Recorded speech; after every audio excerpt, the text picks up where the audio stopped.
Burgoseko Museo de la Evolución Humana museotik Neandertalak Iberiatik Siberiara erakusketa iritsi da Bizkaiko Foru Aldundiaren Arkeologi Museora. Europan duela 1.000 urte baino gehiago bizi izan ziren lehenengo giza espezietako bat dira Neandertalak.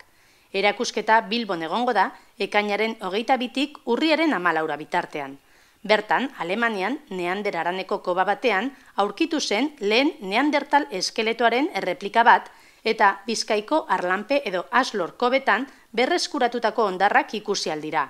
Erakusketa horretan bidaia bat egingo dugu denboran zehar, homonido hauen bizimodua eta portaera ezagutzeko. Aragilaleak ziren nagusiki, baina barazkiak eta produktu kozinatuak ere jaten zituzten.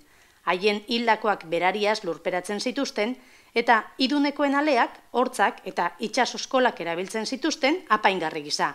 Duela 28.000 urte desagertu ziren, Homo sapiensa nagusitu zenean. Jatorrizko erakusketa arkeologi museoak duen espazioaren arabera egokitu da. Tamaina txikitu da eta euskal aztarnategietako objektuak gehitu dira.